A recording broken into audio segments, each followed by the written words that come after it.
जय हिंद साथियों, कक्षा 10 के नए सत्र की नई क्लासेस में आप सबका बहुत बहुत स्वागत है। कक्षा 10 का रासायनिक विज्ञान का पहला चैप्टर है रासायनिक अभिक्रिया और उसके समीकरण। कक्षा 10 के सिलेबस में है जादू और पूरे सिलेबस का कराऊंगा अच्छी तरह से मक्खन। ध्यान रखना कि इस क्लासेस में आप सबको बहुत ज्यादा जादू मिलेगा। तो इस क्लास की शुरुआत करते हैं। आपको पता है कि किसी भी अच्छे काम की शुरुआत के लिए भगवान श्री गणेश की बहुत आवश्यकता होती है, उनके आशीर्वाद की बहुत आवश्यकता होती है, क्योंकि इस चैप्टर को आपको ऐसे मक्खन करना है कि हर जगह आपकी पूरी बॉडी में चैप्टर भर जाए, समझना। तो इसके लिए भगवान गणेश का आशीर्वाद आप सबके लिए बहुत आवश्यक है। भगवान गणेश जी को आप प्रणाम कीजिए, आशीर्वाद लीजिए। मैं भी आशीर्वाद ले रहा हूं, आप भी आशीर्वाद लीजिए और चैप्टर को करेंगे पूरी तरह से मक्खन। देखिए, मैंने आप सबको चैप्टर में बिल्कुल अच्छी तरह से पीपीटी बना के रखा हुआ है, ठीक है। पूरी तरह से मैंने आप सबको नोट्स बिल्कुल एक एक नोट्स पूरी तरह से अच्छे से बना के रखे हुए हैं। चैप्टर बहुत शानदार है, चैप्टर बहुत इंपोर्टेंट है आपके बोर्ड एग्जाम के लिए। तो मैंने आप सबको, क्योंकि आपको पता है कि जो घर पे बैठ के मेरी क्लास पर डिपेंड हो गया, तो उसके लिए नोट्स बहुत आवश्यक है। एग्जाम में कैसे लिखना है, कैसे उसको आप सबको समीकरण कहाँ लिखना है, कैसे लिखना है, वो सब मैं आप सबको बताऊंगा। तो आप सब ने भगवान गणेश का आशीर्वाद ले लिया है। देखिए, चैप्टर की शुरुआत में जानिए उसका बैकग्राउंड, जानिए उसका बेसिक। चैप्टर रासायनिक विज्ञान अलग क्या है, भौतिक विज्ञान में अलग क्या है, तो इसके लिए है, देखिए, इसके समीकरण और रासायनिक अभिक्रियाओं को पढ़ने से पहले उसका बैकग्राउंड समझते हैं। पहले समझते हैं कि जो परिवर्तन है, क्या है बोलो, परिवर्तन। परिवर्तन आखिरकार है क्या, ठीक है, समझिए। परिवर्तन कितने प्रकार के होते हैं, तो ध्यान रखना कि विज्ञान में, मैं आप लोगों को विज्ञान में परिवर्तन समझा रहा, ठीक है, लोगों में नहीं। किसमें बोलो, विज्ञान में। विज्ञान में परिवर्तन जो है वो है दो प्रकार के। कितने प्रकार के हैं बोलो, दो प्रकार के। एक है रासायनिक परिवर्तन, ठीक है, पहले भौतिकी परिवर्तन लिख देगा, ठीक है। अब आप लोग सोच रहे होंगे सर भौतिकी परिवर्तन क्यों है, पहले भौतिकी परिवर्तन, तेरी परिवर्तन, ठीक है। इसके बाद लिखूंगा मैं रासायनिक परिवर्तन। याद रखना मेरे प्यारे भाइयों बहनों, आपको इसमें पढ़ना है क्या, इस पूरे चैप्टर में पढ़ना है रासायनिक परिवर्तन। इसलिए मैं इसको थोड़ा सा अच्छे से रंगा बिल्ला कर देगा, समझ रहे हैं आप सबको, क्योंकि पूरे चैप्टर में इस पर चर्चा करनी है। अब आप लोग सब समझेंगे पूरी ईमानदारी से कि चैप्टर में खास क्या है, क्या होता है रासायनिक परिवर्तन और क्या होता है भौतिक परिवर्तन। तो देखिए, जहां भौतिक परिवर्तन होता है वो पढ़ते हैं हम भौतिक विज्ञान में, जहां रासायनिक परिवर्तन होता है वो पढ़ते हैं हम रासायनिक विज्ञान में। आप सब बहुत उतावले हैं कि समझाइए तो कि होता क्या है ये परिवर्तन, क्या होता है भौतिक परिवर्तन और क्या होता है रासायनिक परिवर्तन। तो देख, यहाँ पे समझिए, भौतिक परिवर्तन ऐसा परिवर्तन होता है कि किसी भी वस्तु में, किसी भी पदार्थ में अगर परिवर्तन होता है तो हम रिवर्स वापस पहुंच जाएंगे, तो हम उसे बोलेंगे भौतिक परिवर्तन। अभी तो सर समझ में नहीं आया, आप सब एग्जाम्पल से समझाइए, एग्जाम्पल से समझिए कि जैसे मैंने यहाँ पे लिया जल, और जल को मैंने कर दिया फ्रिज, ठीक है, समझ रहे हैं ना। जल को मैंने क्या कर दिया, ठंडा।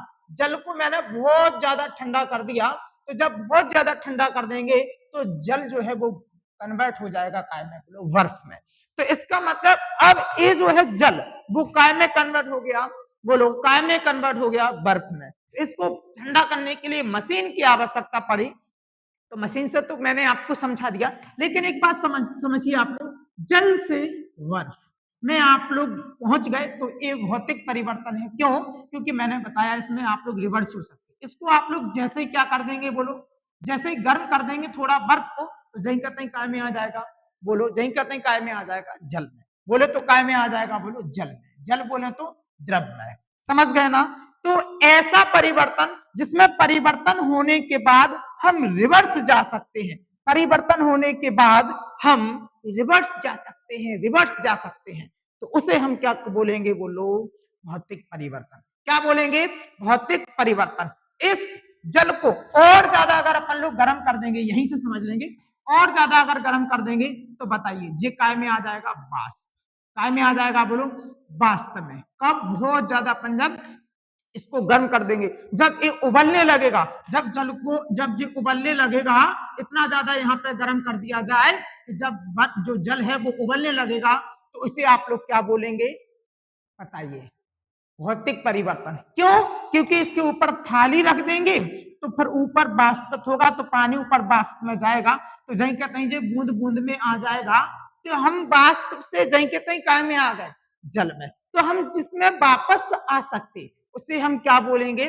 भौतिक परिवर्तन, भौतिक परिवर्तन, भौतिक परिवर्तन। अब आप सबको बहुत अच्छे से मक्खन हो गया क्या होता है भौतिक परिवर्तन, कि जिसमें हम रिवर्स हो सकते, रिवर्स हो सकते, रिवर्स हो सकते, उसे क्या बोलेंगे? भौतिक परिवर्तन। तो आप सब लिख लीजिए, ठीक है। और आपको पता है कि ये तो आपके सिलेबस, आपको रसायन विज्ञान में भौतिक परिवर्तन थोड़ी ना पढ़ना, क्या पढ़ना है? रासायनिक परिवर्तन। तो आप सब उतावले हो गए कि समझा दीजिए रासायनिक परिवर्तन, तो आपको तो समझ में ही आ गया, आप तो वैसे इंटेलिजेंट हैं कि इसमें रिवर्स हो सकते और इसमें रिवर्स नहीं हो पाएंगे। अब इसमें रिवर्स नहीं हो पाएंगे तो समझना कि रासायनिक परिवर्तन में जैसे आपके घर पे, सबके घर पर दूध होता है, दूध आता है या होता है, ठीक है।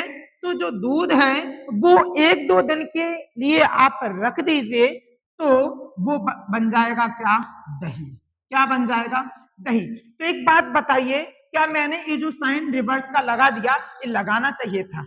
नहीं सर, नहीं लगाना चाहिए था, नहीं लगाना चाहिए था, क्योंकि दूध से दही में कन्वर्ट हो गया, तो दही से दूध नहीं बन सकता। जब आप इसमें रिवर्स नहीं आ सकते, नहीं आ सकते, रिवर्स नहीं आ सकते, तो यहाँ पे क्या होगा? यहाँ पे होगा परिवर्तन। और जब रिवर्स नहीं आ सकते तो कौन सा परिवर्तन? बोलो, रासायनिक परिवर्तन। याद हुआ कि नहीं?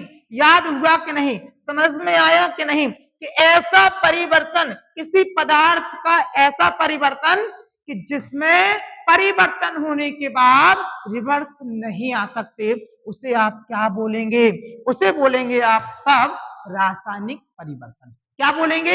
रासायनिक परिवर्तन। याद हुआ ना? इसके बाद अब आप समझ गए। अब एक, जैसे मैंने यहाँ पे लिया कागज, क्या लिया बोलो? कागज। और कागज को मैंने कर दिया गर्म, मतलब जला दिया। क्या कर दिया बोलो? जला दिया, मतलब मैंने इसका कर दिया दहन। क्या कर दिया बोलो? दहन। और जब कागज का दहन कर दिया तो ये बन जाएगा राख। क्या बन जाएगा? राख। तो एक बात बताओ तुम, क्या राख से कागज में आ सकते हैं? राख, राख से कागज में आ सकते हैं रिटर्न? नहीं आ सकते, नहीं आ सकते। कौन सा परिवर्तन हुआ? कौन सा परिवर्तन हुआ? रासायनिक परिवर्तन। समझ में आया ना? तो इस पूरे चैप्टर में पढ़ना क्या है? रासायनिक परिवर्तन। क्या पढ़ना है? रासायनिक परिवर्तन। इसकी डेफिनेशन लिखवा दीजिए सर, क्योंकि ये तो आपके रासायनिक विज्ञान का है ना, आपके पाठ का है ना, इसकी डेफिनेशन तो बहुत जरूरी है। आप सब बहुत होशियार हैं, बहुत होशियार है, बहुत आगे आगे समझते हैं आप सब, ठीक है। चलिए, तो मैं आप सबको इसकी डेफिनेशन लिखवाता हूं। तो देखिए, मैंने अच्छे से आप सबको नोट्स बना के रखे हुए हैं। रासायनिक परिवर्तन क्या होता है, तो समझ में आ गया आप सबको कि रासायनिक परिवर्तन किसी पदार्थ का, किसी वस्तु का ऐसा परिवर्तन, परिवर्तन होने के बाद हम रिवर्स ना आ पाए, हम वापस ना जा पाए, उसे क्या बोलेंगे? रासायनिक परिवर्तन। एग्जाम्पल क्या देंगे? उदाहरण क्या देंगे? भाई, दूध से दही में, दही से दूध में नहीं जा सकते। समझ में आया ना? बहुत अच्छे, बहुत अच्छे, आप सब बहुत बहुत ही ज्यादा होशियार है, मेरे भाई बहन है ना, ठीक है। आप जो कोने में बैठे हैं, आप ध्यान से समझिए, आपसे बात कर रहे हैं। रासायनिक परिवर्तन, रासायनिक परिवर्तन क्या होता है? देखो, पहले इसमें जो लिखा है याद करो, इसको अभी, इसको तो मैं एक काम कर दे रहा, इसको यूं कर दे रहा, आप अभी याद ना रख लें, ठीक है। चलिए, पहले इसको समझिए। जब भी किसी पदार्थ की प्रकृति और पहचान बदल जाती है, हम कह सकते हैं कि रासायनिक परिवर्तन है। इसको और भी आप जैसे मैंने समझाया वैसे भी लिख सकते हैं। जैसे दैनिक जीवन के उदाहरण, गर्मियों में दूध का यहाँ पे खट्टा हो जाना अर्थात दही, लोहे की कील पर क्या लगना, जंग लगना अर्थात रासायनिक परिवर्तन, भोजन का पकना अर्थात रासायनिक परिवर्तन, हमारे शरीर में भोजन का पाचन होना। आप लोग कितना अच्छा अच्छा खाते हैं, कितना डिफरेंट डिफरेंट खाते हैं और वो अंदर जाके डाइजेस्ट हो जाता, अंदर जाके पाचन तंत्र में डाइजेस्ट हो जाता है, पाचित हो जाता है। तो कौन सा परिवर्तन हो गया अंदर जाके, रासायनिक परिवर्तन। समझे ना, होशियार हैं आप सब। हमारा यहाँ पे सांस लेना क्या है, रासायनिक परिवर्तन। क्यों सांस लेना, ऐसे कैसे हो गया, तो भाई आप सब लेते क्या है, O2, छोड़ते क्या है, CO2। तो बताइए O2 को आपने क्या बना दिया, CO2। इसका मतलब चेंज हुआ, परिवर्तन हुआ, क्या बोलेंगे, रासायनिक परिवर्तन। अब आप सब सोच रहे हैं इसको दिखा दीजिए सर, इसमें क्या है, यहाँ आपने क्या लिख के रखा है इसमें, और लिख भी दिया, याद रखो। चलिए निकाल देते हैं आप लोगों के लिए, केवल पढ़ लीजिए प्यारा प्यारा। भौतिक परिवर्तन में सिर्फ अवस्था बदलती है। अवस्था क्या होती है, अवस्था ठोस, द्रव, गैस। अवस्था जैसे मैंने अभी आपको समझाया था, जल को ज्यादा ठंडा कर दिया, बर्फ, सॉलिड, ठोस, आपकी टक्कल में मारेंगे, समझे आए कि नहीं। और नया पदार्थ नहीं बनता है, नहीं बनता है। क्या नहीं बनता है बोलो, नया पदार्थ। क्यों, आप पानी पी लो चाहे बर्फ, समझ में आया ना। तो टेस्ट तो वही है, बस क्या बदल गई, अवस्था बदल गई। तो भौतिक परिवर्तन में केवल काय का बदलाव होता है, अवस्था का। और इसमें पूरी प्रकृति ही बदल जाती। देखिए कितने अच्छे से लिखा, प्रकृति और क्या बदल जाती है, पहचान। प्रकृति और क्या बदल जाती है, पहचान। कितना प्यारा था O2 और कितना बुरा हो गया CO2। O2 कितना बुरा हो गया, कितना बुरा हो गया, गंदी गैस। अपन इसको गंदी गैस मानते हैं, बिकॉज अब बनी अपन से, समझ में आया ना। पेड़ पौधे इसको बहुत सच्चा मानते हैं। अपने लिए क्या जरूरी, O2, पेड़ पौधों के लिए क्या जरूरी, CO2। आपको समझ में आ गया कि रासायनिक परिवर्तन क्या है। अब आप सब बिल्कुल मक्खन तरीके से इसको लिखेंगे और याद रखेंगे। क्या रखेंगे, याद रखेंगे। अब आप सबको बहुत अच्छे से समझ में आ गया। देखिए कैसे पता चलेगा कि रासायनिक अभिक्रिया हुई, तो देखिए क्या काय काय में परिवर्तन होता, अवस्था में भी होता है, ठीक है। इसके बाद अवस्था में कैसे होता, आपको पता है दूध थोड़ा सा जम जाए तो सॉलिड सा हो जाता, थोड़ा सा अवस्था परिवर्तन, नहीं कि नहीं। रंग में क्या होता, परिवर्तन। अब आप कैसे कह रहे हैं, रंग में कैसे परिवर्तन होता, आप सब दैनिक जीवन का एग्जाम्पल जानते हैं, जो चूना होता है ना, चूना, और उसमें थोड़ी सी हल्दी मिला दीजिए, तो यहाँ पे जो चूना है वो सफेद था, हल्दी पीली थी, रंग आप सब समझ गए ना, लाल हो जाता है, हाँ केसरिया, केसरिया हो जाता है, शांति का प्रतीक, ठीक है, शांति का प्रतीक होता है, ठीक है। हाँ चलिए, तो रंग में परिवर्तन, तो क्या रासायनिक परिवर्तन, क्यों रासायनिक परिवर्तन, तो आप बताइए क्या, जब दोनों मिल जाएंगे हल्दी और चूना, तो क्या वो लाल हो जाएंगे, फिर वापस सफेद और पीले पर आ सकते, नहीं आ सकते, आंसर नहीं आ सकते।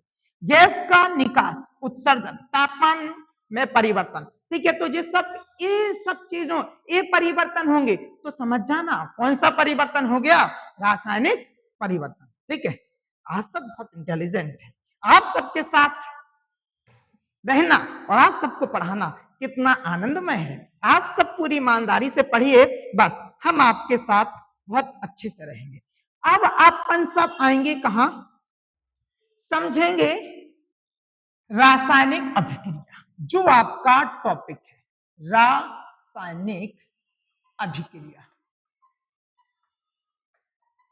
देखिए ये देखना बहुत जरूरी है कि रिकॉर्ड हो रहा कि नहीं, रिकॉर्ड नहीं होगा तो लाइन वाले बच्चे छूट जाएंगे। कंटिन्यू कंटिन्यू कंटिन्यू हो रहा है, हो रहा है। आप सब क्यों नहीं बता देते कि रिकॉर्ड हो रहा है, ठीक है। चलिए चलिए, रासायनिक अभिक्रिया, तो रासायनिक अभिक्रिया क्या होती है, परिवर्तन से अपन लोगों को सबको याद हो गया कि यदि, मैंने क्या कहा, यदि जब कोई दो या दो से अधिक पदार्थ, अधिक वस्तुएं, अधिक चीजें, दो या दो से अधिक चीजें, दो या दो से अधिक पदार्थ, पदार्थ में सब आ जाता है दुनिया की जो चीज हमें दिख रही है, जिसको हम छू सकते, देख सकते, टच कर सकते, चख सकते, वो सब पदार्थ होता है, द्रव्य। तो जब दो या दो से अधिक पदार्थ मिलकर आपस में मिलकर मिलकर मिलकर मिलकर परिवर्तन करते हैं, कौन सा परिवर्तन करते हैं? रासायनिक परिवर्तन। रासायनिक परिवर्तन उसे क्या कहेंगे? रासायनिक अभिक्रिया। मेरे साथ आप लोग लिख लीजिए। चलिए मैं भी लिख रहा, आप सब भी लिखेंगे। देखिए गणेश जी का आशीर्वाद लिया था ना, तो गणेश जी ऊर्जा दे रहे हैं आपको भी और मुझे भी। तो पेन हथियार उठा लीजिए, हथियार उठा लीजिए और लिखिए वह अभिक्रिया, ऐसे लिखो, रासायनिक अभिक्रिया वह प्रक्रिया होती है, वह प्रक्रिया होती है जब दो या दो से अधिक पदार्थ मिलकर नया पदार्थ बनाते हैं।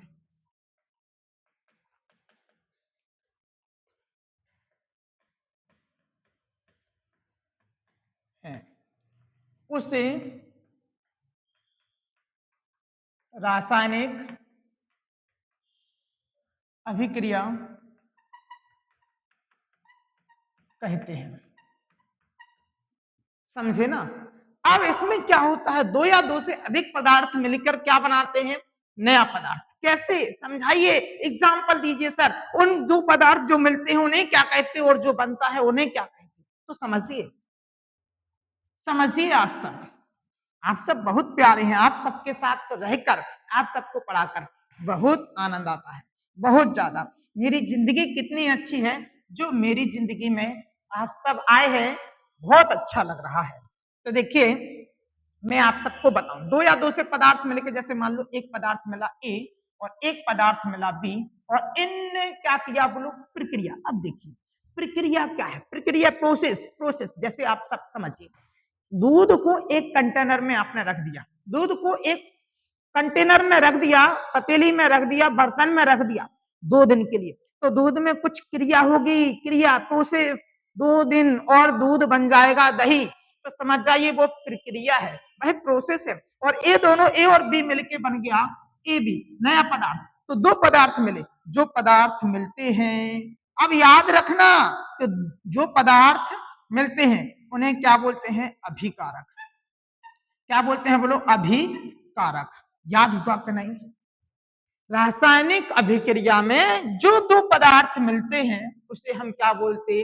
अभिकारक। शुरुआत है रासायनिक अभिक्रिया को समझने की, शुरुआत है। तो जो दो पदार्थ मिलते हैं मिलते हैं क्या बोलते? अभिकारक। 5 बार बोलिए, चलिए मेरे साथ। दो पदार्थ मिलते हैं जो रासायनिक अभिक्रिया में, अभिकारक अभिकारक अभिकारक अभिकारक अभिकारक। चलिए, और जो पदार्थ बनता है उसे क्या बोलते हैं? उत्पाद। क्या बोलते हैं बोलो? उत्पाद। जो नया पदार्थ बनता है क्या बोलेंगे? उत्पाद। मुझे तो सर एग्जाम्पल दीजिए, एग्जाम्पल। ये तो समझ में आ गया कि जो मिलता है उसे अभिकारक बोलते हैं, और ये भी समझ में आ गया जो बनता है, जो नया पदार्थ बनता है उसे उत्पाद बोलते हैं। अब तो सर केवल एग्जाम्पल की भूख है, एग्जाम्पल को देखने के लिए ये तरस रहे हैं, तो समझिएगा। यहाँ पर जैसे सुनिए, यहाँ पर आपने क्या लिखा? H2। H2 तो जानते हैं ना, हाइड्रोजन। क्या? हाइड्रोजन। और यहाँ पे लिख दिया कौन बोलो? O2। क्या लिख दिया? O2। और यहाँ पे बन जाएगा H2O, बोले तो जल। क्या बन जाएगा? जल। यहाँ पे भी हाइड्रोजन दो और यहाँ पर भी दो। एक काम करेंगे, यहाँ पे लगा देंगे 2, क्योंकि ऑक्सीजन एक है। जल का फॉर्मूला तो वही रहेगा, तो जो संतुलन है हम आपको समझाएंगे। और यहाँ पे भी लगा देंगे 2, तो मतलब 2 दूनी 4 और 2 दूनी 4। तो ये हो गया अभिक्रिया का क्या बोलो? उदाहरण। ये क्या हो गया? रासायनिक अभिक्रिया का उदाहरण। तो अब आप सब बताइए जरा कि इसको क्या बोलेंगे? इसको बोलेंगे अपन लोग अभिकारक, क्योंकि मैंने तो समझा दिया कि अभिकारक से कहते हैं जो मिलते हैं। अभी दो या दो से जो अधिक पदार्थ मिलकर नया पदार्थ बनाते हैं, तो जो पदार्थ मिलते हैं उन्हें अभिकारक कहते हैं, कहते हैं, कहते हैं। समझे आया ना? ठीक है। अब बताइए, ये परिवर्तन हुआ, क्या हुआ बोलो? परिवर्तन। तो परिवर्तन को अपन लोग ऐसे दर्शा देते हैं। क्लियर है ना? अब बताइए, जरा बताइए, जरा बताइए, इसे क्या बोलेंगे? इसे बोलेंगे उत्पाद। क्या बोलेंगे? बोलो, उत्पाद। आप सब बहुत होशियार हैं, कितना अच्छा समझते हैं कि जो बना है, जो बना है उत्पाद, और जिससे बना है वो अभिकारक। तो आप सबको एक क्लियर हो गया कि आप रासायनिक अभिक्रिया की परिभाषा, कि रासायनिक अभिक्रिया वह प्रक्रिया है, वह प्रोसेस है, दिस इज प्रोसेस, अंदर की प्रक्रिया जिससे चेंज होगा। जब दो या वह प्रक्रिया है जब दो या दो से अधिक पदार्थ मिलकर एक नया पदार्थ बनाते हैं, तो उसे अपन क्या कहते हैं? रासायनिक अभिक्रिया। और रासायनिक अभिक्रिया में जो पदार्थ मिलते हैं अभिकारक, और जो बनता है उत्पाद। और इस तरह से आप लोग को आ गया समझ में? हो गया चैप्टर मक्खन और रासायनिक अभिक्रिया आ गया समझ में। बोलो भारत माता की जय हो। ठीक है, चलिए अब अपन लोग समझेंगे क्या? अब अपन लोग देखो, आपको लिखना है ना, कैसे लिखना है, तब आप लोग इसको लिख लीजिए। ठीक है, रासायनिक समीकरण यह सबसे सरल तरीका है। क्यों? अब रासायनिक समीकरण, हाँ देखिए, अब आपको समझना है कि जो तो अभिक्रिया हो गई, रासायनिक समीकरण क्यों, क्या है रासायनिक समीकरण? तो ऐसी सिचुएशन में जब अपन लोग किसी, अब जैसे देखिए, मैं अगर ऐसे लिखता फॉर एग्जाम्पल, वाह गणेश जी आते हैं, ठीक है, अगर सोचिए मैं ऐसे लिखता, यहीं से लिख ले रहा, अगर सोचिए मैं ऐसे लिखता उस अभिक्रिया को हाइड्रोजन, हाइड्रोजन, और प्लस क्या लिखता बोलो? ऑक्सीजन, ऑक्सीजन, तब बताइए बनता क्या? हाइड्रोक्साइड, हाइड्रोक्साइड, ऐसे ही तो लिख लो, हाइड्रोक्साइड। तो एक बात बताइए, कितनी जगह ली? बहुत ज्यादा। तो इसको अपन लोगों ने काय से काय में लिख दिया, समीकरण में। समीकरण शॉर्ट कर देता, चीजों को आसान कर देता। अब देखिए, इतनी सी जगह बन जाएगा H2, क्या बोलो? O2, और बन जाएगा यहाँ पे परिवर्तन होगा और बन जाएगा क्या बोलो? H2O, बोले तो जल। बैलेंस कर देंगे इसको, तो यहाँ पे कितना हो जाएगा? 2, और वहां पे 2 दूनी कितने हो गए? 4। ऑक्सीजन तो 2 ही है, क्योंकि जो 2 इसका भी है इसका भी है, तो यहाँ पे लगा देंगे 2, तो 2 दूनी 4। तो इस साइड भी हाइड्रोजन 4, इस साइड भी हाइड्रोजन 4, इसे बोलेंगे बैलेंसिंग। तो बताइए, मैं अभी आपको बैलेंसिंग समझाऊंगा। तो ये हो गया समीकरण। तो समीकरण लिखने की आवश्यकता इसलिए पड़ी, अब आप लोग समझ गए। अब आप लोग थोड़ा सा यहाँ पे समझेंगे। देखिए, यहाँ पे मैग्नीशियम ऑक्साइड, तो यहाँ पे क्या है बोलो? अभिकारक। वे पदार्थ जिनमें रासायनिक परिवर्तन होता है उसे अपन लोग क्या बोलते हैं? अभिकारक। और इस साइड है। अब बताइए, ऐसे आप लोग ऐसे देखेंगे, तो आप लोग किताब को तो ऐसे देखेंगे ना, तो जो कौन सा हाथ है? लेफ्ट। कौन सा है बोलो? Left. Left hand side, left hand side, LHS, left hand side. ठीक है, इस साइड बनेगा उत्पाद। क्या बनेगा बोलो? उत्पाद। तो अभिक्रिया में बनने वाला जो नया पदार्थ है, नया पदार्थ है, उसे क्या बोलेंगे? RHS, RHS, RHS, right hand side. समझे ना? आप लोग सब बहुत अच्छे हैं, इतनी तारीफ कर रहा मैं आप सबकी, लेकिन इस तारीफ को तारीफ में ही बदलना, 1 साल मेहनत करके, चैप्टर को मक्खन कर कर। ठीक है, तो अभिकारक रासायनिक अभिक्रिया में, बोलो मेरे साथ बोलना, देखिए बोलना मेरे साथ। ठीक है, अभिकारक, तो रासायनिक अभिक्रिया में जो पदार्थ भाग लेते हैं अभिकारक, और ये रासायनिक अभिक्रिया करके, रासायनिक अभिक्रिया करके क्या बनाते हैं? उत्पाद, उत्पाद। समझे ना? तो अब आप लोग समझ गए। इसको आप लोग सब लिख लेना कि अभिक्रिया को संक्षिप्त में कैसे लिखते हैं। रासायनिक अभिक्रिया क्या होती है, एग्जाम्पल भी लिखवा दिया, और तो और परिभाषा भी लिखवा दी। सबसे शानदार बात समझ में आ गया। वाह क्या बात है। अब आप लोग समझेंगे,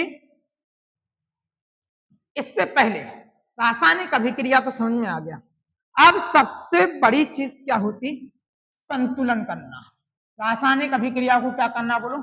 संतुलन करना। रासायनिक अभिक्रिया बोले तो समीकरण, रा का मतलब रासायनिक, समीकरण को क्या करना बोलो? संतुलन।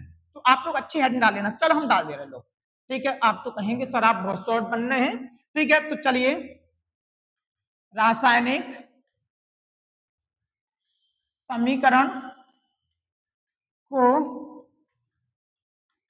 संतुलित, संतुलन लिखो, संतुलन करना, बैलेंस करेंगे। ठीक है, कैसे करेंगे, सबसे इंपॉर्टेंट टॉपिक। देखिए मैं इसको अभी आप लोग समझ लो ये कि कैसे संतुलन करते हैं, फिर हम आपको समझाएंगे एग्जाम, जैसे एग्जाम में जो क्वेश्चन आते हैं प्रैक्टिस क्वेश्चन लेके, ज्यादा क्वेश्चन लेके समझाएंगे, सीधा 4-5 क्वेश्चन कि संतुलन कैसे करेंगे, 4-5 क्वेश्चन आएंगे। अभी आप लोग समझिए संतुलन करेंगे कैसे, जब हम आपको सीरीज लगवाएंगे इस चैप्टर की तो संतुलन करेंगे कम से कम 8 से 9 क्वेश्चन और सबको अच्छे से प्यारा प्यारा समझ में आ जाएगा।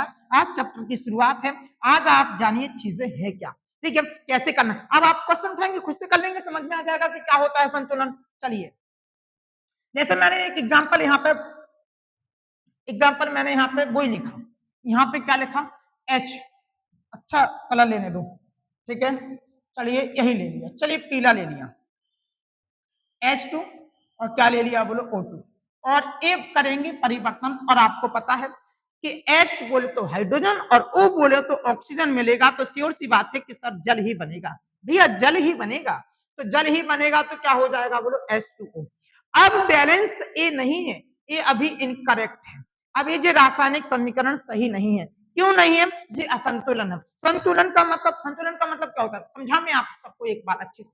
आप सबने देखा होगा कि जब वो तराजू जो होती है ना, तराजू गांव में तखैया बोलते हैं, समझा है कि ना, तो तराजू में संतुलन का मतलब होता है जब दोनों साइड वजन इक्वल हो जाए, तो संतुलन का मतलब जब दोनों साइड संख्या बराबर हो जाए। इस साइड हाइड्रोजन 2 है, इस साइड हाइड्रोजन 2 है, बैलेंस है, संतुलन है, लेकिन इस साइड ऑक्सीजन कितना है 2, इस साइड कितना है 1, इसलिए ये असंतुलित है। तो आप संतुलित कर देंगे भाई, इसमें क्या है, लो यहाँ पे 2 लगा दिया, नीचे 2 नहीं लगेगा। कुछ बच्चे कहें कि यहाँ पे लगा देंगे, ना ना ना ना, यहाँ पर बदलाव नहीं होता, आप कम ज्यादा करेंगे तो यहाँ करेंगे। अब जे इसका भी माना जाएगा, इसका भी, इसके साथ अब हाइड्रोजन 2 दूनी कितने हो गए 4, ऑक्सीजन कितने हैं 2।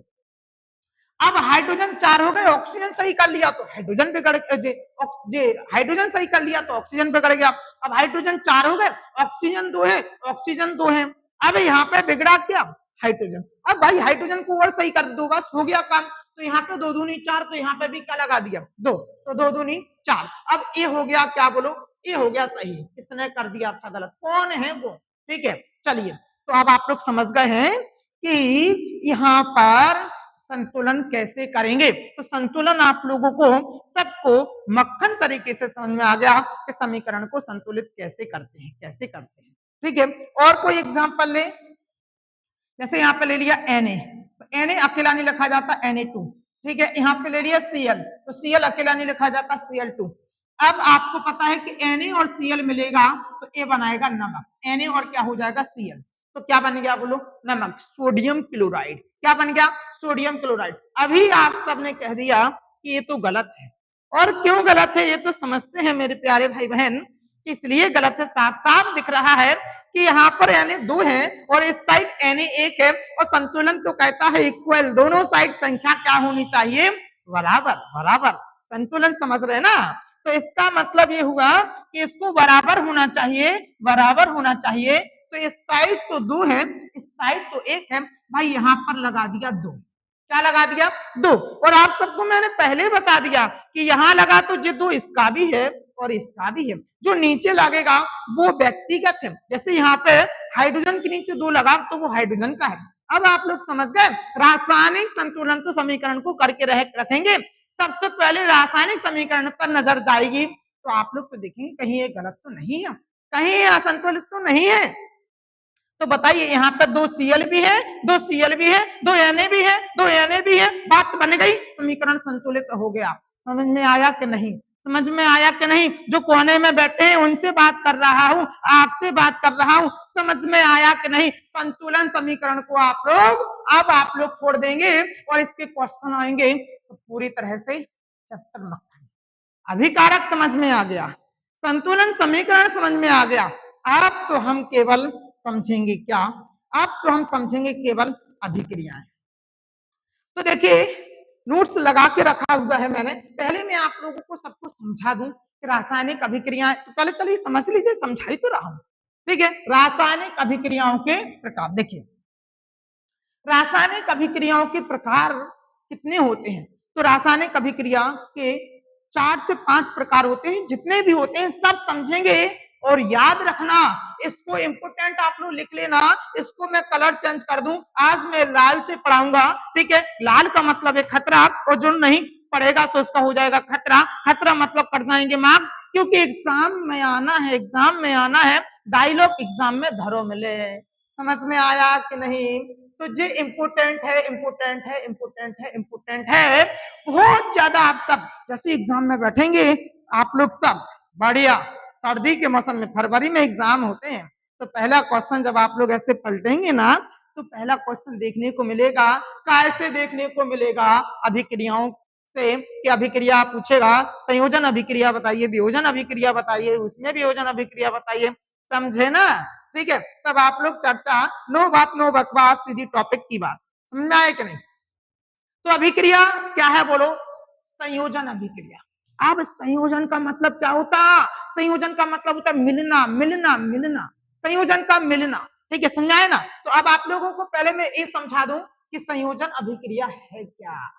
देखिए, जिसको संयोजन अभिक्रिया समझ में आ गया ना, तो समझ जाना। वैसे समझ में आ गया। संयोजन नाम से काम, संयोजन का मतलब मिलना। क्या कहा मैंने? संयोजन का मतलब मैंने बताया मिलना। तो बताइए कि जब भी दो पदार्थ मिलकर क्या बना दें बोलो? मिलकर एक नया पदार्थ, मतलब दो लोग मिलकर, दो पदार्थ मिलकर एक हो जाएं तो संयोजित हो गए, मिल गए। उसमें जो प्रक्रिया हुई वो कौन सी प्रक्रिया? संयोजन प्रक्रिया। इसमें कैसे सर? अलग अलग सर, ये तो भाई यहाँ पे लिखेंगे मैग्नीशियम एक पदार्थ, और यहाँ पे लिखेंगे O2 ऑक्सीजन दो पदार्थ, और यहाँ पे क्या बन गया? यहाँ पे बन गया MgO मैग्नीशियम ऑक्साइड। तो बताइए जरा कि मैग्नीशियम ऑक्साइड यहाँ पे क्या लगा देंगे? दो, क्योंकि O यहाँ पर कितना है? दो, और यहाँ पे तो एक था, तो संतुलित कर देंगे। तो इस साइड Mg भी दो हो गए, तो मैग्नीशियम दो होगा, तो इस साइड भी दो लगा दिया। Mg भी दो, Mg भी दो, ऑक्सीजन भी दो, तो ऑक्सीजन भी दो। समझ में आ गया? तो बताइए इसमें कितने लोग मिले? दो लोग मिले। कितने पदार्थ मिले?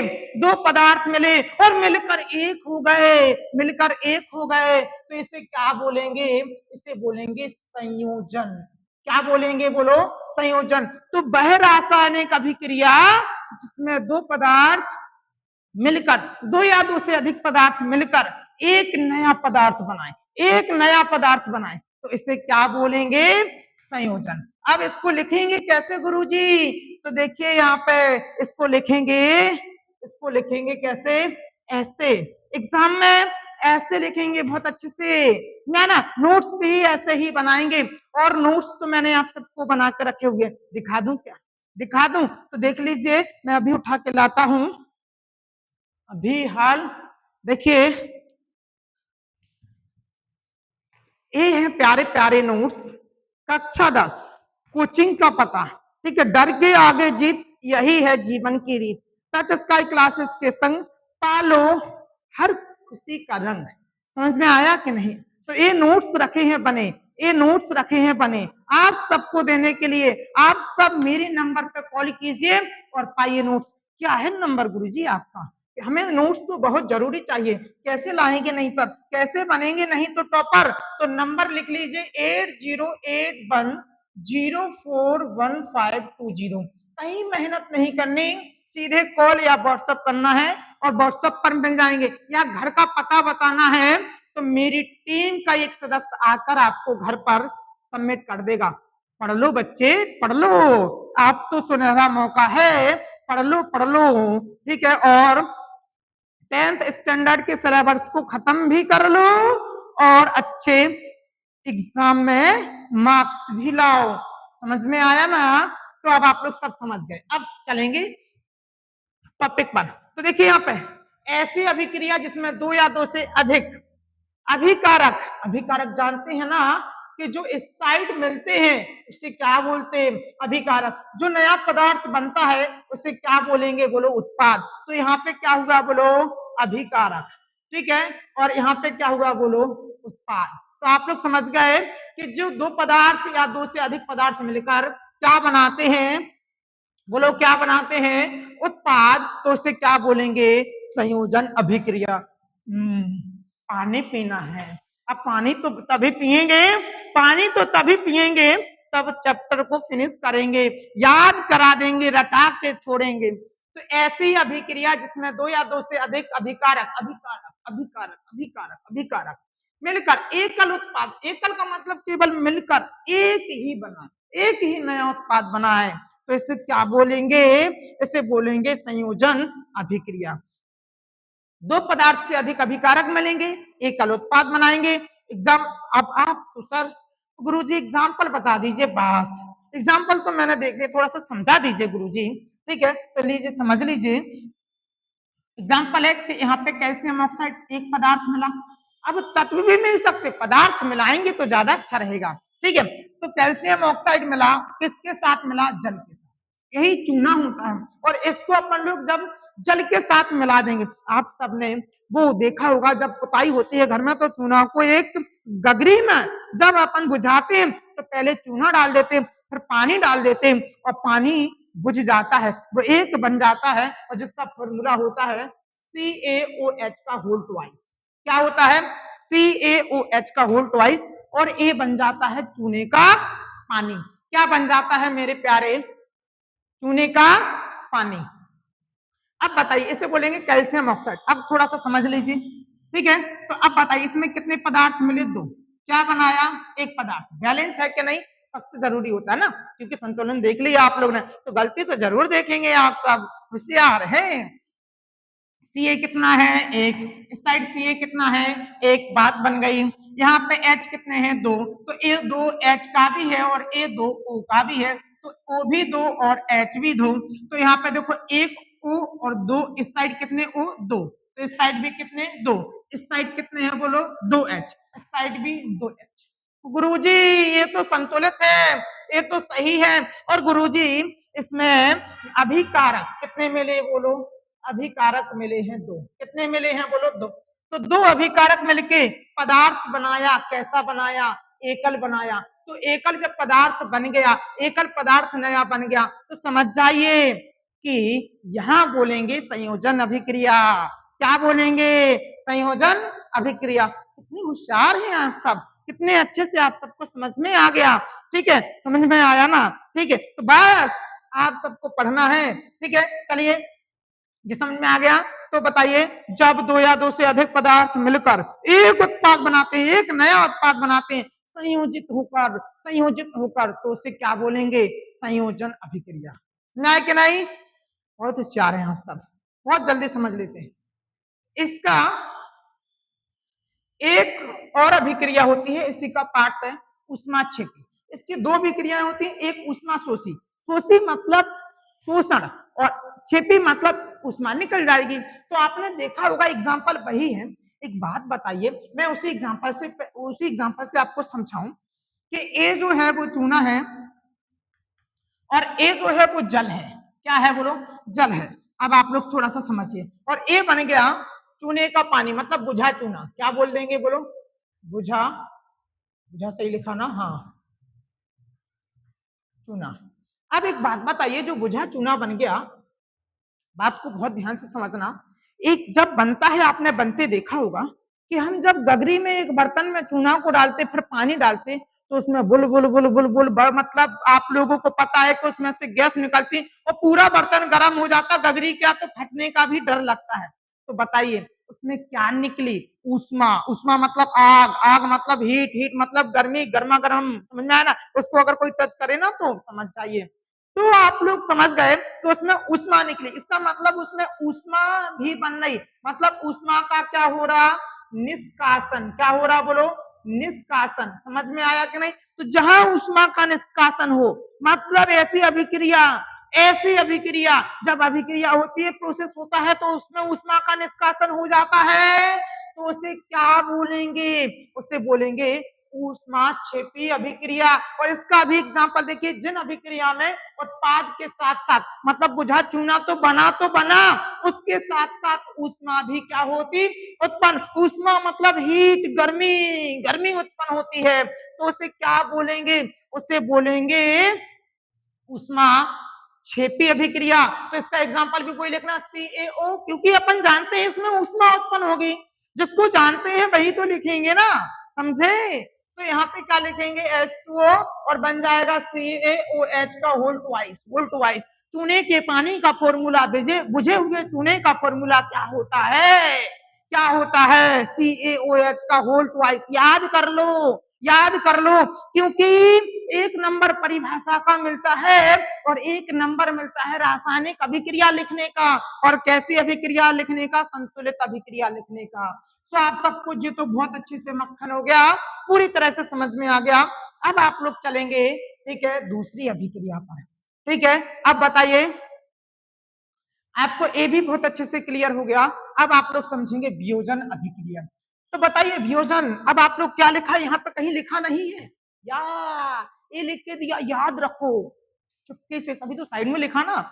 संयोजन का मतलब होता है जुड़ना, संयोजन। वियोजन का मतलब टूटना, बिछड़न, चले गए, समझ में आया। तो वियोजन का मतलब टूटना। तो भाई उसमें हम क्या कर रहे थे, उसमें हम जोड़ रहे थे। कैसे जोड़ रहे थे, दो या दो से अधिक पदार्थ को मिलाकर। लेकिन इसमें क्या करेंगे, इसमें करेंगे तोड़ेंगे। कैसे तोड़ेंगे, पहले समझ लीजिए। संयोजन अभिक्रिया के विपरीत, अभिक्रिया परिभाषा क्या है, इस अभिक्रिया में एकल अभिकर्मक टूटकर दो छोटे छोटे उत्पाद में बदल जाता है, मतलब दो या दो से अधिक।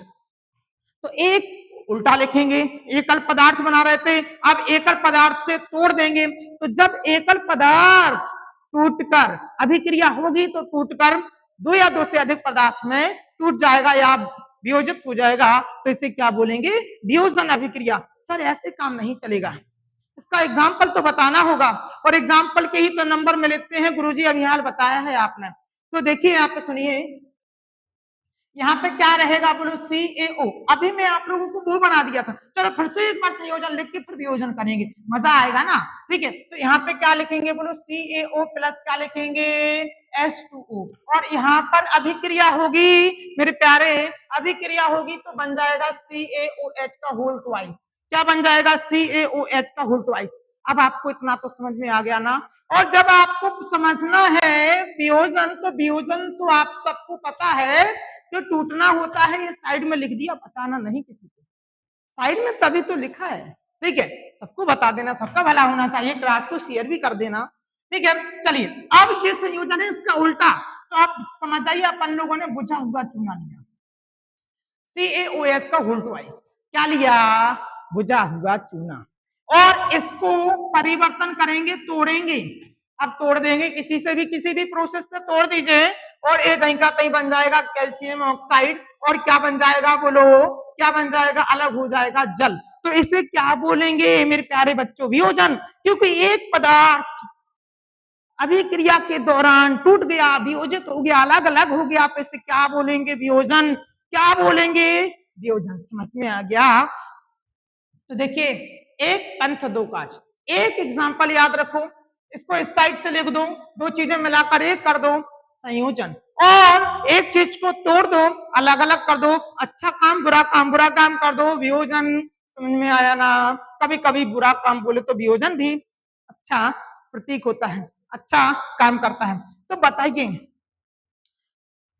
हरे राम राम, वियोजन अभिक्रिया तो कितने प्रकार की होती है, दो प्रकार की, ये तो समझ में आ गया। अब बताइए गुरुजी, आपने ये नहीं बताया कि जो वियोजन है वो किस प्रोसेस से होगी, किससे हम वियोजन कर पाएंगे। तो आपको पता है कि ऊष्मा से तो तोड़ देते ना, ऊष्मा किसी चीज को गर्म कर दो टूट जाता, दो चीजों में अलग हो जाता, या प्रकाश, लाइट से, सूर्य के प्रकाश से, टॉर्च के प्रकाश से नहीं, या ठीक है, और विद्युत से, इलेक्ट्रिसिटी, दो तार पकड़ो और सीधे पदार्थ एकल पदार्थ में रख दो, टूट जाएगा, दो पदार्थ तो कैसे। तो जब वियोजन होता है तो कैसे होता, ऊष्मा से, कैसे होता विद्युत वियोजन, कैसे होता प्रकाशीय वियोजन, सनलाइट। ओहो, समझ में आ गया गुरुजी आप तो, ठीक है। अब बताइए, तो अब क्या होता है उसमें वियोजन, तो जब भाई वियोजन अभिक्रिया को काय के द्वारा वियोजित करें, बोलो ऊष्मा के द्वारा, ठीक है। इसका एग्जाम्पल क्या है गुरुजी, एग्जाम्पल बता दीजिए। एग्जाम्पल अगर समझ में आ जाए गुरुजी तो सब समखन हो जाता, ठीक है। तो एग्जाम्पल यहाँ बताएंगे, ठीक है। कुरुक्षेत्र में, ये कुरुक्षेत्र है, नायक नहीं कुरुक्षेत्र, महाभारत हुई थी जहां पर, ठीक है। तो यहाँ पे ले लिया कैल्शियम कार्बोनेट, क्या ले लिया बोलो, कैल्शियम कार्बोनेट, और यहाँ पे उसको कर दिया हीट, डेल्टा एच, हीट, ऊष्मा, समझे ना, ठीक है। तो ऊष्मा से तोड़ दिया गुरुजी इसको, एकल पदार्थ था CaO प्लस, क्या कर दिया बोलो, CO2, मतलब कैल्शियम ऑक्साइड को CO2 में तोड़ दिया, तो क्या हो गया, वियोजन हो गया, कैसे हो गया, ऊष्मा से हो गया। तो कौन सा वियोजन, ऊष्मीय वियोजन, कौन सा वियोजन, ऊष्मीय वियोजन। समझ में आ गया गुरुजी, पूरी ताकत से समझ में आ गया। गणेश जी का आशीर्वाद काम कर रहा है, रिएक्टिव, गणेश जी ने अभी नाखून रखा है, जिस दिन हाथ रख देंगे तो समझ जाइए, ठीक है। तो बताइए ये कौन सा वियोजन हो गया, उसमें वियोजन। अब तो समझ में आ गया गुरुजी, आगे बढ़िए गुरुजी, ठीक है, आगे बढ़ लिए, ठीक है। तो देखिए यहाँ पे जी उसकी परिभाषा है कि जब भी वियोजन अभिक्रिया ऊष्मा के द्वारा होती है तो उसे क्या बोलते हैं। एग्जाम्पल दो दो लिख दिए, फेरस सल्फेट का लिख दिया, चूना पत्थर कैल्शियम कार्बोनेट का लिख दिया, और सीमेंट का निर्माण इसी से तो होता है, सीमेंट के निर्माण में ये अभिक्रिया उपयोग में होती है। और अगर आप सबको सीमेंट की फैक्ट्री डालना है तो उसमें वियोजन पढ़ना है, समझ में आया ना उद्योगपति, समझ में आया ना उद्योगपति, ठीक है। चलिए अन्य वियोजन अभिक्रिया, अन्य वियोजन, ठीक है, कौन कौन सी, अभी लिखा था ना विद्युत, तो विद्युत का तो आप सब जानते हैं कि भाई जल है, और जल में आप दो तार लगा दो, एक प्लस का और एक काय का लगा दो माइनस का, तो ये टूट जाएगा गुरुजी, और ये टूट जाएगा काय में बोलो, यहाँ पे S2 और O2 में, काय में बोलो S2 और O2 में।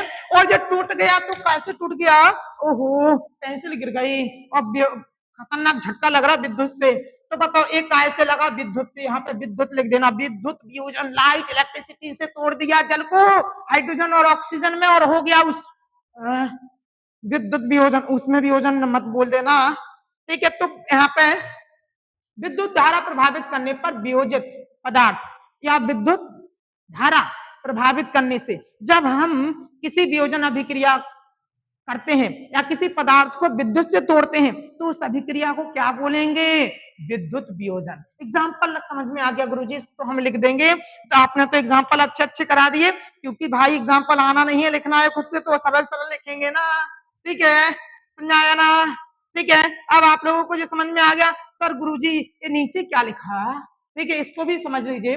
देखिए दो तार होते हैं, जो प्लस का होता है उसे एनोड बोलते हैं, एनोड, इलेक्ट्रोड, इलेक्ट्रोड दो प्रकार के होते हैं, जो आपने बैटरी में दो तार देखे, घरों में दो तार देखे हैं ना, दो तार, दो तार, एक प्लस का एक माइनस का काला, और एक होता है रंगा बिल्ला हरा नीला पीला, समझाए ना। तो इसका मतलब प्लस प्लस वाला क्या होगा एनोड, और माइनस वाला क्या होगा गुरुजी, माइनस वाला होगा कैथोड। तो देखिए यहाँ पे कैथोड पर H2 गैस और एनोड पर O2 गैस क्या होती है जमा। अब देखिए, अब जब आप पीरियोडिक टेबल पढ़ लेंगे तो सब मक्खन हो जाएगा, ठीक है। अभी हम आपको पीरियोडिक टेबल समझाएंगे, तत्वों के बारे में समझाएंगे, जो माइनस वाला होता है तो माइनस वाला प्लस पे नहीं जाएगा, माइनस वाला प्लस पे जाएगा, अपोजिट, समझ आया ना, अपोजिट, अपोजिट। देखिए माइनस वाला जो है वो प्रेम करता है, प्लस वाला प्रेम करता है माइनस से, और माइनस वाला प्रेम करता है प्लस से। तो एनोड पर प्लस और ऑक्सीजन माइनस का, तो ऑक्सीजन एनोड पर जाएगा भाइयों, ठीक है। और कैथोड पर क्या जाएगा, हाइड्रोजन प्लस, क्योंकि कैथोड माइनस का और हाइड्रोजन प्लस का होता है। प्रकाश वियोजन, प्रकाश वियोजन, प्रकाश भाई सूर्य का होता, बल्ब से नहीं होने वाली अभिक्रिया, ठीक है, सूर्य के प्रकाश जिससे विटामिन डी मिलता है, विटामिन डी की कमी ना हो जाए गुरु, ठीक है। तो सूर्य के प्रकाश की उपस्थिति में होने वाला वियोजन जो है वो क्या होता है बोलो, AgCl, ठीक है, क्या होता है बोलो, AgCl। AgCl जो है इसको अपन लोग सनलाइट देंगे तो बताओ Ag अलग हो जाएगा, और यहाँ पे Cl2 अलग हो जाएगा, और यहाँ पे जी वो वाला Ag नहीं है, ठीक है, समझ में आया ना। तो ए Ag, अब देखिए बैलेंस कर दिया, बैलेंस कर दिया, तो अब बताइए यहाँ पे, अब बताइए Ag यहाँ पे देखो, तो यहाँ पे अपन लोग क्या लगा देंगे बोलो, दो, ठीक है। क्यों लगा दिया कि इसको आप Ag और यहाँ पे AgCl, तो भाई ये स्वतंत्र अवस्था में अकेला अकेला Cl ही नहीं रहता। मैं इसको ना यहाँ समझा दे रहा, गुरु जी अच्छे से समझ में नहीं आया, कहती है मेरी धड़कन, मेरे बच्चों को समझ में नहीं आया, ठीक है। तो समझिए जो Ag है और Cl है, तो यहाँ तो AgCl ऐसा रह सकता ना, लेकिन यहाँ नहीं रह सकता, जब ये टूटेगा ना, जब ये काय से टूटेगा, सनलाइट से, SL सनलाइट, और जब अलग अलग होंगे ना तो Cl अकेला नहीं रहता, इस स्वतंत्र अवस्था में नहीं रहता, तो इसको कितना करना पड़ेगा बोलो, इसको स्वतंत्र अवस्था में नहीं रहेगा तो इसको 2 करना पड़ेगा। कितना करना पड़ेगा बोलो, 2। तो अब आप लोग समझ गए कि जो Cl2 है वो Cl2 यहाँ पे अकेला नहीं रहेगा तो 2 करना पड़ेगा, तो इस साइड भी 2 करेंगे गुरुजी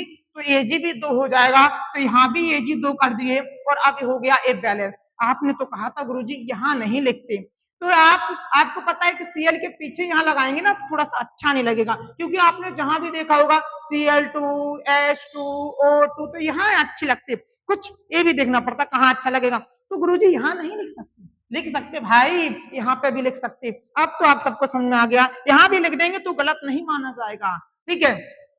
आप तो डरा के पढ़ा रहे हैं गुरुजी, डरा के नहीं पढ़ा रहे, याद करा रहे हैं, ठीक है।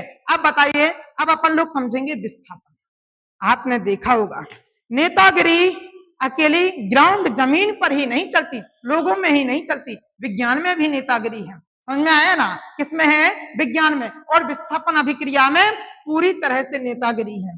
कैसे नेतागिरी है गुरुजी समझा दीजिए। तो यहाँ पे देखिए विस्थापन अभिक्रिया, विस्थापन अभिक्रिया का अर्थ ये है कि एक जो शक्तिशाली होगा, कौन होगा सर, तो शक्तिशाली तत्व होंगे, पदार्थ होंगे, तो जो पदार्थ शक्तिशाली है वो कमजोर को हटाएगा और उसके स्थान पर खुद बैठ जाएगा, मतलब उसको हटा दिया और उसका स्थान ग्रहण कर लिया तो विस्थापन कर दिया, हटा दिया विस्थापन कर लिया और विस्थापन अभिक्रिया हो जाएगी। कैसे होगी गुरुजी समझा दीजिए। यहाँ पे Fe और यहाँ पे CuSO4, ठीक है, यहाँ पे लो ऐसे लिख दिया CuSO4, और याद रखना Cu मतलब कॉपर और Fe मतलब लोहा, तो लिख दे रहे लोग यहाँ पे लोहा, और यहाँ पे कॉपर, कॉपर मतलब तांबा, चलो कॉपर ही लिख दे रहे कॉपर, ठीक है। अब आप कॉपर सल्फेट है लेकिन कॉपर लिखा मैंने केवल इसके लिए, समझा ना। तो अब आप समझिए कि एक बात बताइए, लोहा मजबूत होता है कि कॉपर मजबूत होता है, तो आप सब बता दिए कि सर लोहा मजबूत होता है यहाँ तो लोहा जो है वो Cu में मारेगा किक, मतलब समझाए ना। तो इस प्रकार से Fe बैठ जाएगा इसकी जगह, तो Fe यहाँ पे बैठ गया तो Fe, ओहो इस साइड बनाना है तो FeSO4 बन जाएगा। क्या बन जाएगा बोलो, FeSO4। Fe ने किसका स्थान ग्रहण कर लिया, Cu का, और यहाँ पे हो जाएगा फिर Cu भाई साहब जे डरे, इनमें मारी लात और जे डरे, और यहाँ पर तो समझ जाइए कि यहाँ पे हो गया पूरी तरह से विस्थापन। क्या हो गया बोलो, विस्थापन। तो अब आप सबको पूरी तरह से समझ में आ गया मेरे प्यारे, पूरी तरह से समझ में आ गया कि हाँ गुरुजी यहाँ तो नेतागिरी साफ साफ है, अधिक शक्तिशाली तत्व कम शक्तिशाली तत्व बोले तो कमजोर तत्व को विस्थापित कर स्वयं उसका स्थान ग्रहण कर लेता है, तो उसे क्या बोलते, विस्थापन।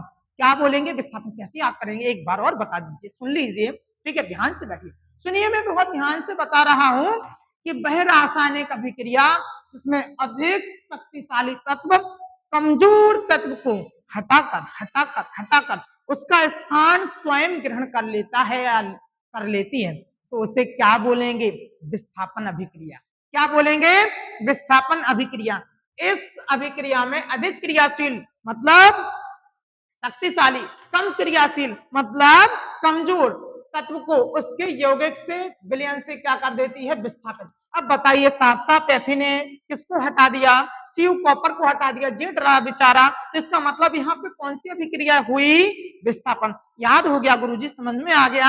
एग्जाम्पल मत भूलना, एग्जाम्पल तो याद करना पड़ेगा। देखिए भोजन खाया ना आपने, भोजन खाया, ये हाथ क्या करता, थाली में से उठाकर कहाँ रख देता, मुंह में, तो इसका मतलब है हाथ का काम खत्म, मेरा काम खत्म, अब काम किसका है, आपका। अब भोजन मुंह तक पहुंच जाएगा तो खाना किसको पड़ेगा, आपको, समझाए ना। ये हाथ थोड़ी ना याद सीधे खिला दे, ऐसा नहीं हो सकता, ठीक है। तो याद आपको करना पड़ेगा कि FeCuSO4 कॉपर सल्फेट में से कॉपर को, Fe शक्तिशाली है, लोहा है, हटा दिया, उसका स्थान ग्रहण कर लिया, Cu जे डरा, तो यहाँ पे हो गया विस्थापन। विस्थापन अभिक्रिया that is important for your exam, 4 marks, 2 number definition, 2 number example, समझ में आया ना, ठीक है।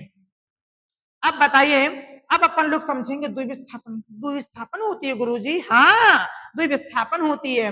तो द्वि विस्थापन अभिक्रिया, डबल डिस्प्लेसमेंट, वे अभिक्रिया जिसमें अभिकारक के बीच आयनों का क्या होता, आदान प्रदान। कैसे होता आयनों का आदान प्रदान, ठीक है, तो सुनिए, यहाँ पे मैं अपना एग्जांपल लिखूंगा BaCl2 और यहाँ पे लिख दिया मैंने CuSO4। क्या लिख दिया बोलो, CuSO4। अब इसमें अभिक्रिया होगी, तो देखिए एक दूसरे के जो प्लेस है, जगह है, बदल लेंगे। कौन, Ba और Cu, तो Ba आ जाएगा इसकी जगह पे और Cu आ जाएगा इसकी जगह पे।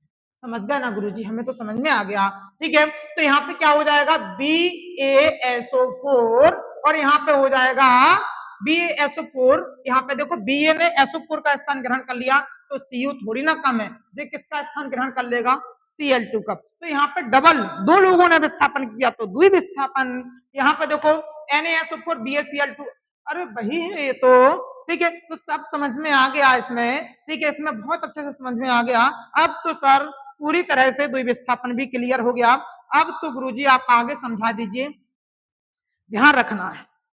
अब आपकी 2-3 अभिक्रिया और बची और पूरा चैप्टर मखन। ये तो जरूर देखना पड़ता है कि रिकॉर्ड हो रहा कि नहीं, ठीक है, नहीं तो मेहनत जाएगी। चलिए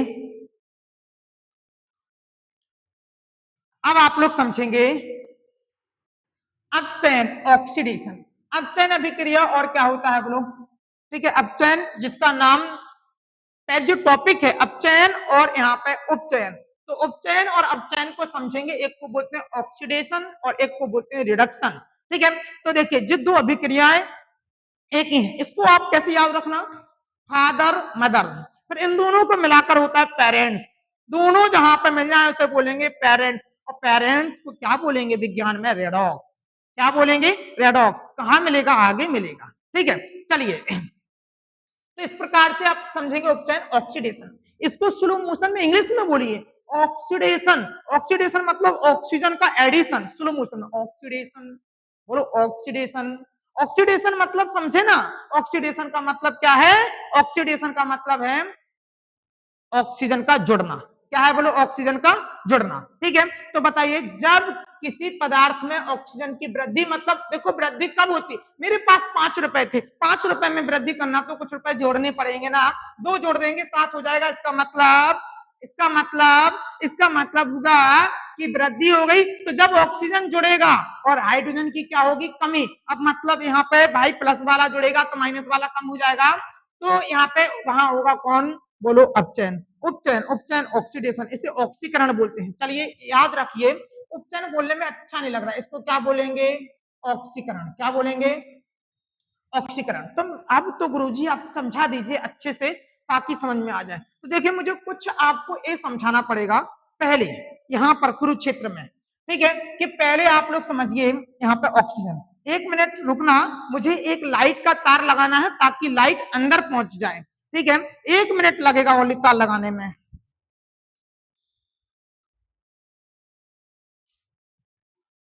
एक मिनट, ये लगा और ये लगा, लाइट क्या आ गई है, चलिए ये आ गया, ठीक है। चलिए आप समझिए, अब कुरुक्षेत्र में आप लोग समझेंगे क्या, यहां समझेंगे आप लोग पहले ऑक्सीजन। ऑक्सीजन होता है, ऑक्सीजन के पास 8 इलेक्ट्रॉन होते हैं, पीरियोडिक टेबल में 8वें नंबर पर है। तो ये होता है ऋणात्मक, क्योंकि इसको इलेक्ट्रॉन की कमी होती है, इसलिए होता है ऋणात्मक, ठीक है। अब आप लोग समझना, और जो हाइड्रोजन, प्यारा हाइड्रोजन, हमारा हाइड्रोजन, आपका हाइड्रोजन, इसके पास एक होता है और एक होता है, तो ये इलेक्ट्रॉन को कमी नहीं होती, या इस पर एक इलेक्ट्रॉन इसके पास ज्यादा है, तो इसका मतलब वो है धनात्मक। अभी मैं इसकी पूरी कुंडली समझाऊंगा, अभी मोटा मोटा समझा देगा, पूरा थोड़ी ना समझाया, ठीक है। पूरा कब समझेंगे, तो जब आप आगे के चैप्टर पढ़ेंगे, समझाए ना। तो इसके पास आप तो समझेंगे धनात्मक, क्या समझेंगे कि हाइड्रोजन धनात्मक। तो हाइड्रोजन धनात्मक मतलब जो भी तत्व धनात्मक, इस पीरियोडिक टेबल में 118 तत्व हैं, जितने तत्व प्लस के हैं वो सब हाइड्रोजन कहलाएंगे और जितने तत्व माइनस के हैं वो सब क्या कहलाएंगे, ऑक्सीजन। अब तो समझ में आ गया गुरुजी ये क्या बात है, आप सुनिए। तो जो ऑक्सीकरण है, ऑक्सीडेशन, उपचयन जो है उसमें जब ऑक्सीजन जुड़ता है और हाइड्रोजन की क्या होती, कमी, तो उसे क्या बोलेंगे, उसे बोलेंगे उपचयन, ऑक्सीकरण, ऑक्सीकरण, ऑक्सीकरण। तो इस अभिक्रिया का नाम क्या है? ऑक्सीकरण। ज्यादातर एग्जाम में क्या आएगा? ऑक्सीकरण। ऑक्सीकरण को क्या बोलते हैं? उपचयन। उपचयन बोलते हैं गुरुजी। ऑक्सीडेशन, ऑक्सीडेशन ऑक्सीजन का एडिशन, वृद्धि। तो यहाँ पे क्या जुड़ा? ऑक्सीजन। तो क्या बनेगा? CuO। कॉपर से आपको बैलेंस करना आता है, तो यहाँ पे कॉपर की सतह काली हो जाएगी, इस सब छोड़ दीजिए आप। तो जब ऑक्सीजन जुड़ेगा तो क्या होगा? उपचयन। बोले तो ऑक्सीकरण, ऑक्सीकरण को उपचयन बोलते हैं, ऑक्सीडेशन। अब चयन में उल्टा, यहाँ पे ऑक्सीजन की वृद्धि तो यहाँ पे ऑक्सीजन की कमी, और यहाँ पे हाइड्रोजन की कमी हो रही थी। ह्रास मतलब कमी, तो यहाँ पे हाइड्रोजन में क्या होगी? कमी। याद हो गया? दोनों याद हो गया। अब चयन क्या होता? तो अब चयन में ऑक्सीजन की कमी। उपचयन क्या होता है? ऑक्सीकरण क्या होता है? ऑक्सीजन की वृद्धि। ठीक है, देखिए इसमें क्या जुड़ा? हाइड्रोजन की वृद्धि। मतलब देखो वृद्धि तो कब होगी? जब हाइड्रोजन ज्यादा करेंगे। तो यहाँ पे देखिए हाइड्रोजन जुड़ गया, हाइड्रोजन जुड़ गया तो इसका मतलब क्या होगा? यहाँ पे हो गया उपचयन। तो याद हो गया कि ऐसी अभिक्रिया जिसमें ऑक्सीजन जुड़ता है, हाइड्रोजन घटता है, क्या बोलेंगे? उपचयन। एग्जाम्पल क्या लिखेंगे? Cu प्लस ऑक्सीजन जोड़ेंगे तो CuO हो जाएगा। यहाँ पे ऑक्सीजन 2 है, 2 लगा दिया, यहाँ पे भी क्या लगा दिया? 2। Cu2, oxygen 2, oxygen 2, Cu2। याद हो गया? ऑक्सीजन जुड़ा, ऑक्सीजन जुड़ा, ऑक्सीजन जुड़ा, ऑक्सीडेशन, ऑक्सीडेशन, उपचयन। समझ में आ गया? होशियार है मेरी सभी भाई बहन। ठीक है, चलिए ये दोनों समझ में आ गया, इसका उल्टा समझा ना। और ये दोनों ही जहां मिलेंगे उसे क्या बोलेंगे? रेडॉक्स। तो ऐसी अभिक्रिया जिसमें एक अभिकारक उपचय तो दूसरा क्या होता है? अपचयन। तो मतलब देखिए इसमें एक हाइड्रोजन, यहाँ पे ऑक्सीजन हट गया, ऑक्सीजन हट गया। देखो ऑक्सीजन का ह्रास, मतलब जब ऑक्सीजन हटे तो क्या बोलेंगे? अपचयन। यहाँ पे ऑक्सीजन, यहाँ पे हट, यहाँ पे ऑक्सीजन जुड़ गया, जब ऑक्सीजन जुड़ गया तो क्या बोलेंगे? उपचयन। बोले तो ऑक्सीजन की वृद्धि। समझे ना? तो ऐसी अभिक्रिया जिसमें अपचयन भी हो और उपचयन, ऑक्सीकरण भी हो। तो अब ध्यान रखना, आपको क्या आएगा? रेडॉक्स। बोलो क्या आएगा? बोलो रेडॉक्स। रेडॉक्स अभिक्रिया होगी, रेडॉक्स अभिक्रिया तब होगी जिस अभिक्रिया में ऑक्सीकरण, ऑक्सीकरण ऑक्सीजन ना लिख दूं मैं, ऑक्सीकरण प्लस और अपचयन। क्या बोलेंगे? इसको बोलेंगे मान लो रिडक्शन, इसको बोलेंगे ऑक्सीडेशन। जो दोनों अभिक्रिया जिसमें होंगी, इसमें ऑक्सीजन में वृद्धि, इसमें ऑक्सीजन में कमी, दोनों ही होंगी, तो क्या बोलेंगे? रेडॉक्स। Redox, redox. याद हो गया गुरुजी? आपको ये चैप्टर पूरी तरह से मक्खन हो गया। अब बताइए दैनिक जीवन में उपचयन के और प्रभाव क्या है? तो देखिए उपचयन मतलब जहां पर आपको पता है ऑक्सीकरण अभिक्रिया होती है। ऑक्सीकरण अभिक्रिया जीवन में कहां पर होती है? क्या कहां पे ऑक्सीजन की अभिक्रिया, मतलब ऑक्सीजन में वृद्धि कहां पर हो जाती है? प्लस मतलब ऑक्सीजन में वृद्धि। तो जब भी कोई धातु, आपने देखा होगा कि आप सबके घर पे जो लोहा रखा उसमें कभी कभी जंग लग जाती है, कभी कभी क्या हर वक्त जंग लग जाती है। ठीक है, तो जंग कब लगती? जब आसपास उसके ऊपर खट्टी चीज आ जाए, आर्द्रता मतलब वायु की नमी आ जाए, नमी मतलब ओस। ठीक है, तो उसके संपर्क में आने से यह क्या होती है? नष्ट। नष्ट का मतलब होती है संचारित। तो वहां पे समझ जाइए कि जो कोई धातु वायु की नमी में, आर्द्रता में आने के संपर्क से ऑक्सीकृत हो जाती है और वो धीरे धीरे नष्ट होने लगती है, इसी प्रक्रिया को क्या बोलते हैं? संचारण। इस पर जैसे लोहे पर जंग लगना, चांदी के ऊपर काली परत जमना, तांबे के ऊपर हरी परत जमना, तो ये सब जो प्रतीक है वो संचारण है। क्या है? बोलो संचारण। कैसे होता है ये? तो ऑक्सीकरण हो जाता है, उसमें ऑक्सीजन की वृद्धि हो जाती, क्योंकि वायु में ऑक्सीजन कितने परसेंट है? 21% है। सोचिए बहुत है। ठीक है, तब बताइए इतना आप सबको क्लियर हुआ? तो इसको रोकने के उपाय क्या है? तो उपाय आएंगे भाई, धातु पर प्लास्टिक की परत चढ़ा दो, ग्रीस कर दो, तेल का लेप कर दो, ना आर्द्रता नमी में ना रखो। तो क्या है इसके रोकने के उपाय? तो रोकने के उपाय आएंगे तो आप लोग अच्छे से लिख लेंगे। संचारण को रोकने के उपाय। संचारण की परिभाषा क्या है? तो जब भी कोई धातु वायु की नमी में आती है तो वह धीरे धीरे संचारित होती है, और संचारण होने से, संचारण होने से वो नष्ट हो जाती। इसको क्या बोलते? इसको बोलते हैं संचारण। ठीक है, विकृत गंधिका क्या है?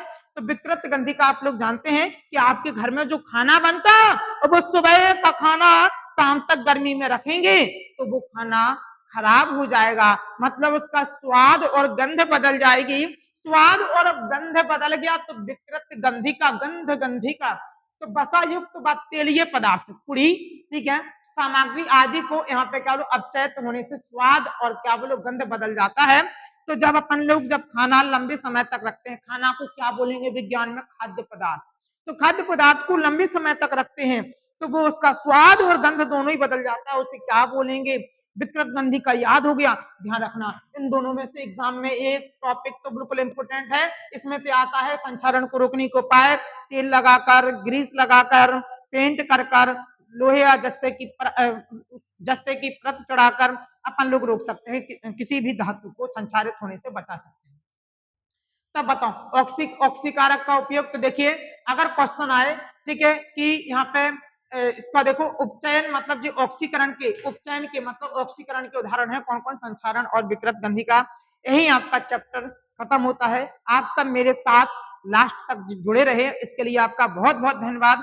मैंने आपको पूरी ताकत के साथ गणेश भगवान का आशीर्वाद लेते हुए पूरी ताकत से आप लोगों को पढ़ाया, और अब आप सबको कहीं से पढ़ने की जरूरत नहीं पड़ेगी। क्यों नहीं पड़ेगी, क्योंकि नोट्स अच्छा, एक्सप्लेनेशन अच्छा, विश्लेषण किया, याद भी कराया।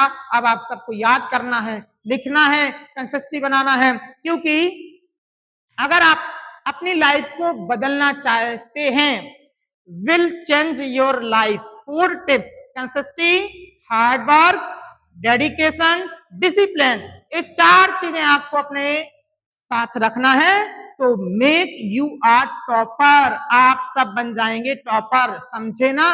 ये 4 चीजें आपके पास नहीं होंगी तो नहीं बन पाएंगे टॉपर। अब आपको 1 साल कंटिन्यू, 1 फरवरी तक मेरे साथ जुड़ना है और आपको पूरे तरह से अपने सिलेबस को जादू की तरह खत्म करना है। चलते हैं, जय हिंद, फिर मिलते हैं अच्छे स्वास्थ्य के साथ। आप सबका, मेरा तो चलेगा, ठीक है, जय हिंद।